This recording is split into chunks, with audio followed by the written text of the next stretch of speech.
Hi guys! Welcome back to our YouTube channel sa cooking ng ina mo. So, as usual, alam nyo na, magluluto ako ngayon ng spaghetti. I will cook today pasta spaghetti. And I have Del Monte creamy and cheese that is from Philippines. In-order ko lang yan sa isang Filipina dito. Kasi walang ganito. Wala akong nakitang ganito sa Asian store eh. Kaya nag-order lang ako through online. And then, ang lalagay natin is itong giniling hackfleisch. And then wurst. And then quinoa block. Yeah. So first thing to do is I'm gonna boil the pasta here, and then I will cook the sauce in another pot. Sabi ng asawa ko, mag-English daw kasi yung kasama niya sa trabaho, dahil German, di yan naiintindihan yung sinasabi, di ba? Hirap-hirap naman mag-English, pero kailangan kong gawin para maintindihan niya. Char! So, ipe-prepare ko lang yung onion and garlic, and then hihiwain ko lang yung hotdog. Okay. I will prepare first the onion and garlic, and then I will cut the wurst, and then so, nalagay ko na yung pasta. I already put pasta. Ich weiß nicht, ob das ist genug oder so magsasaute na tayo ng garlic, onion, giniling, and then yung hotdog. Ito na siya. Ayan sila. Konti lang yung giniling siya kasi dalawa lang naman kami kakain yan. And then dadagdagan ko lang siya ng corned beef. I will add corned beef. That's also from Philippines. This is like a... So for me, ang ginagamit ko talaga sa spaghetti is butter. Mas masarap kasi siya. Yeah. I usually use butter rather than oil. Ang hirap naman ng pabidyo mo na niluto mo pala pang mag-English. Putik na yan.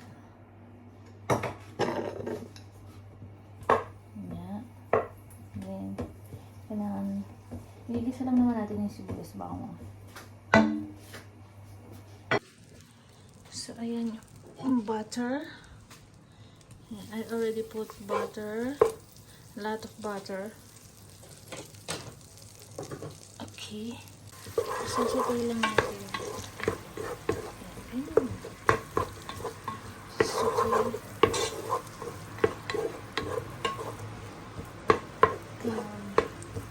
Isa lang natin yung bawang sibuyas. Yung dami ng sibuyas is depende sa inyo kung gaano ka gusto nyo kadami yung sibuyas or gaano kadami yung lulutuin nyo na spaghetti. Eh since konti lang naman to kasi nga dalawa lang kami, konti lang din naman yung giniling, so okay na yan. Hintayin lang natin maluto yan, maging translucent yung onion.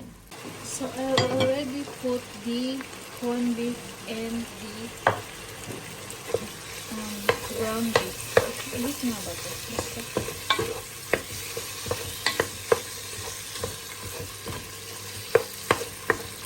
Gisig siya lang na.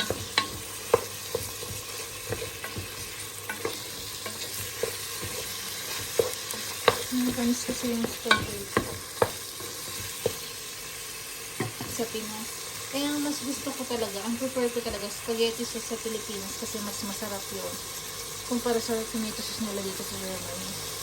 Yun eh, yung giniling na mausok. Mahirap na ito. And then, ito naman yung pinapanambot ko na pasta. Konti pa kasi matigas-tigas. Sinalagay ko na yung hotdog para masama siya sa gisa.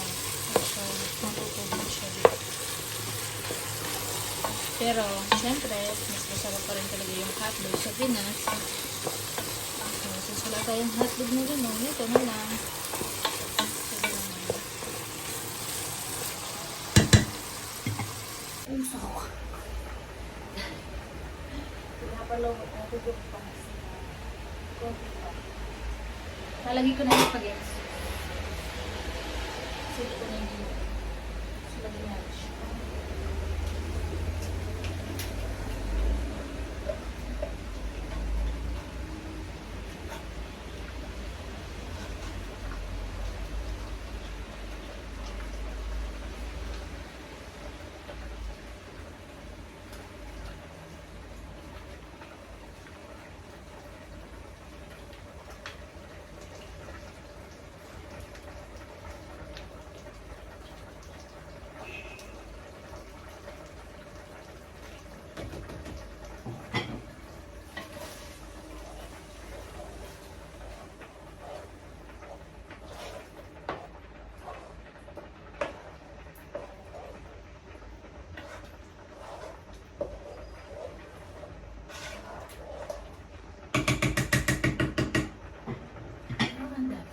Ay, pagdati lang tayo.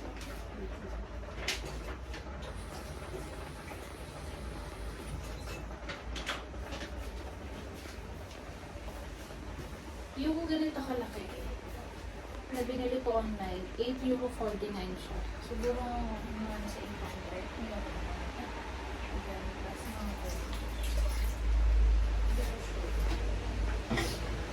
Pero kung magkano yung ganyan kalaki sa Pinas, ano mo bang gusto?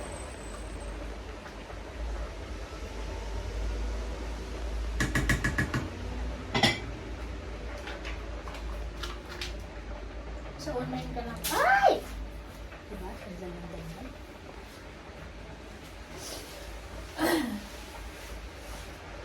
Sa mga Pilipina din na titinda online. Pili ko ng ganyan.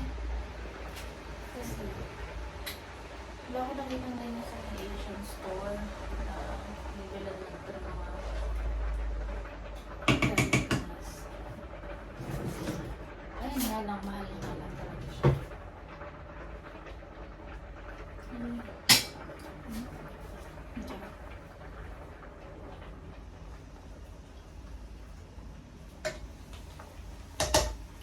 Hindi na lang yung pasta. Hindi ako nakapilip sa pasta.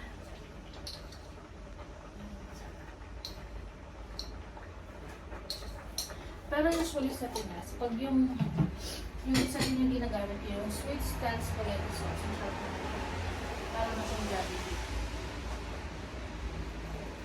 Yung iba naman, instead of sugar yung nilalagay nila, is nilalagay nila ng evap. Ang sarap yun.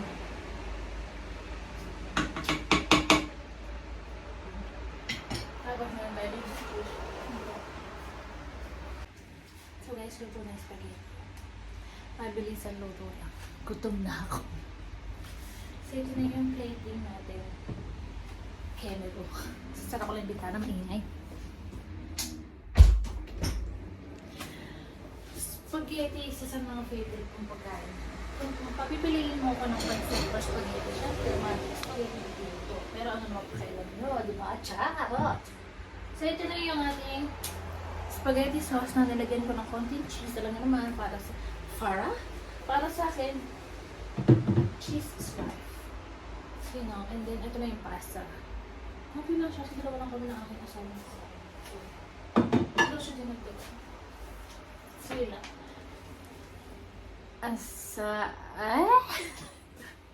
Yun lang yung niluto ko. Hindi ako nagluto ng ng ulam. Kasi, ilang araw na ako nag-crave sa spaghetti. Kaya sabi ko talaga, pag day off ko, magluluto talaga ako ng spaghetti. Kasi bukas, may trabaho na naman ako hanggang Sabado. So, ngayon lang talaga yung araw ko na makapagluto ng spaghetti. Kasi ilang araw talaga ako nag-crave niyan. Hindi ako buntis. Nagdadalang tayo lang.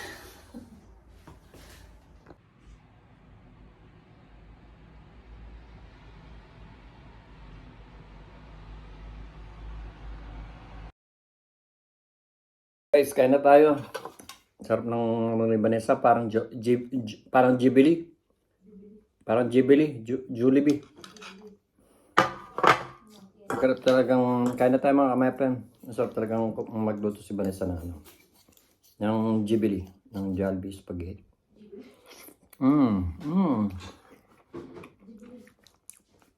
May keso pa siya mga kamay-friend. Mahilig si Vanessa sa ano. Keso. Ako hindi masyado. Sobrang linamnam niya.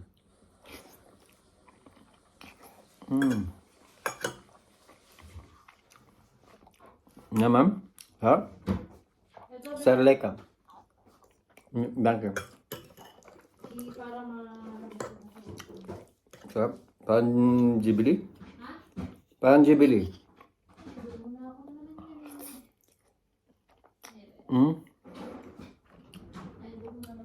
Sarap. Grabe.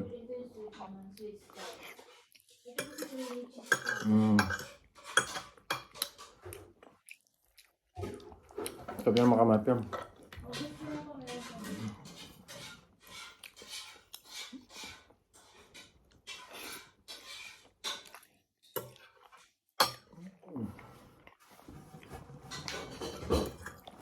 Sarap. Nyaman be? Sir Leka.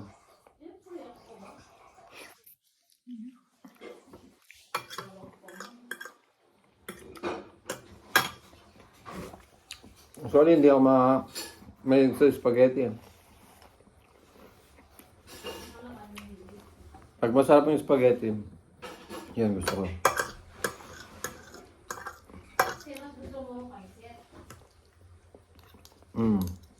Gusto ko yung pancit kaysa sa spaghetti mga kamera.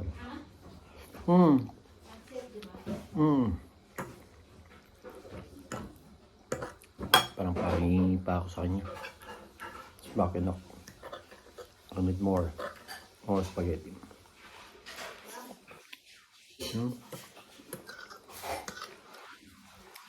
Sarap ng sauce mo talaga.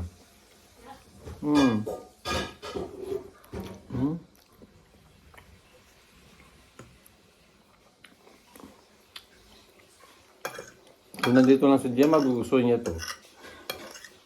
Parang Ghibli. Oo. Medyo.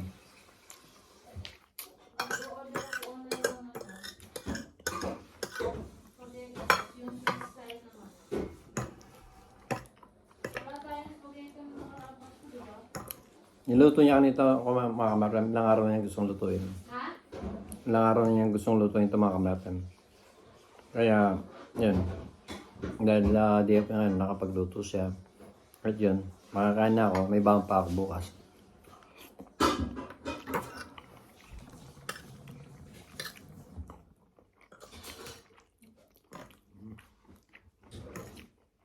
Sarap.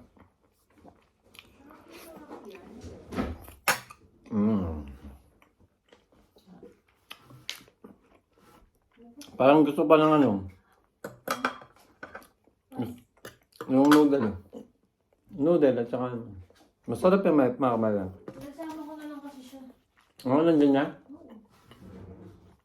Wala na ang ano? Okay lang naman ko ng pasta. Para ma-separate yun. Kakainin ko na yung bangko mga kamay-friend. Kain pa lang, madami naman yun. Gusto mo cheese? Ay, karami pala ito. Ito naman, sauce lang to. Bawas na lang papakulit. Konti lang pala yung niluto niyang ano mga kamay-friend ito. Pasta kasi isang spaghetti sauce lang kasi. Tama na to.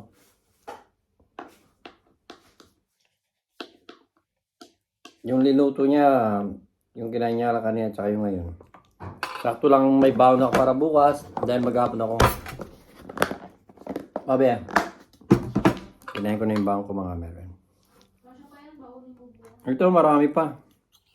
Babaon din ako tinapay. Kasi mga kamay-friend, promise.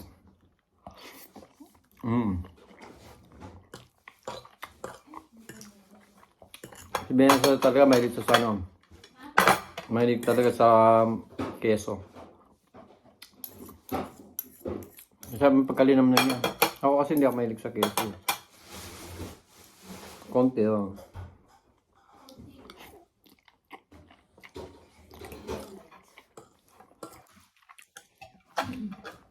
Kaya masarap talaga siya. Nagdamo to ng tubig. Hindi ako mahilig sa spaghetti, pero yung spaghetti na talaga, no, pa masarap niya magluto mo.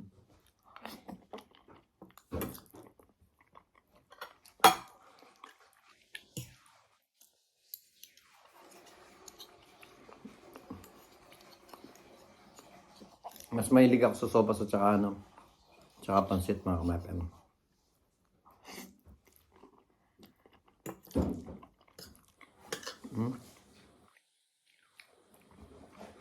Sarap niya. Sobrang linam na. Mahilig kasi mag-keso si Vanessa.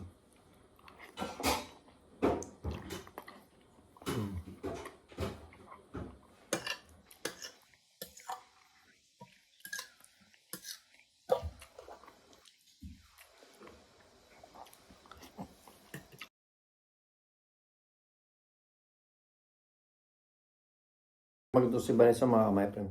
Sobrang sarap. Oh, mali. Di niya napindot. Usually, kanina pa ako nagsasalita, hindi pala napindot. Papatagal niya ng umay. Ayan, pampatanggal ng umay. Oh. Pero, bago yan, syempre, inom muna siya ng tubig. Hindi magagalaw yung ano ko. Ito, sige. Hindi ako makakain mo ng coke mga kamapin. Pag hindi ako uminom ng tubig.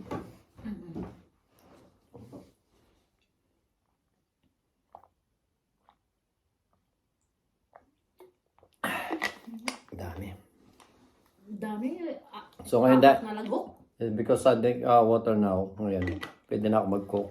So I can drink now Coca-Cola. Ang bawa ka ng tubig mo. Tanggal umay niya. Sorry. Sarap talaga. Ito may magluto. Kung nandiyan lang si Gian, sigurado magugusto niyo yun. Hingi pa nang hingi yun. Gusto yung spaghetti, lalo yung spaghetti mo parang Ghibli. Parehas kami talaga ng gusto. Parang Jollibee yung spaghetti niya, Parehas makamay. kami din na gusto ng cheeseburger, no? Kasi natikman ko na yung sa Jollibee, manamis-namis na malinamnam. Ganun din yung kay Vanessa. Parang masarap pa ngayon sa'yo. Sa Jollibee. Sa Jollibee, hindi ako masyadong kumakain ng spaghetti. Yeah. Oh. Sarap. Ang lamig. Lamig pa ng coke. So, thank you guys sa panonood ng video namin at salamat kay Sasa ko na nagluto ng spaghetti. Creamy spaghetti. Ano man tawag yan, Pia? Spaghetti. Hindi, wow. Ano yan? Spaghetti ni Vanessa? Spaghetti ko. So, hanggang dito na lang mga kamay. Pagod na ako. 8 hours. Maghapon nagtatrabaho. Kaya, Bukas ako naman. bukas na naman. Bukas, siya naman yung nasa bahay, ako naman nasa trabaho. Why? Di ba? May media ba po kasi? Paparte mo. Hindi, I mean, siya yung oo. umuwi. Kasi ang uwi ko, mga before. May ayusin pa ako bukas. So, nga dito na lang mga kamay friend, be, magpaalam ka na. So, hanggang dito na magpapaalam yung asawa. Sasamparin ko gusto nyo. Bye. Hindi ko sinasaktan itong asawa. Hindi, wow. Iba yung ginagawa niya. Paano? So, hanggang dito na lang mga kamay friend. Keep safe always. Regards sa mga pamilya namin sa Pilipinas, family and friends, lalo kay Manenes, mga kapatid ko dyan, at sa mga katuwang ko kay, get well soon daw. Sabi ni Vanessa, get well so kay Mami, mga bata dyan, kay Gian, kay nandito sa Germany, hello Gian, basta, kay Shireen daw, Shireen, Gian, kay Manene sa mga kapatid ko dyan at congrats sa mga congrats family din both sides. At congrats sa dalawang kapatid ko. Kay Kuya John, si Kapitan at si Kuya Rolly. Kapitan din. Para silang kapitan para sa akin. Para sa akin, para silang nanalo. At parang nanalo na rin yung tatay namin si Oscar Gomez niya. Para bumalik rin din si tatay Oscar sa Benedicto. At hanggang dito na lang mga friend. Congrats sa inyong dalawang kapatid ko. Pwede lamang yung pagtulungan nyo yung pinakamamahal nating bari na in the future gaganda pa. Paghanday nyo pa yung bari Benedicto. We love you so much. God bless us all mga kapatid. So hanggang dito na lang. Keep safe always. At dito sa mga kapitbahay namin. Kamusta? Keep safe always and God bless. Bye-bye. Dabi, sarap mo na, be.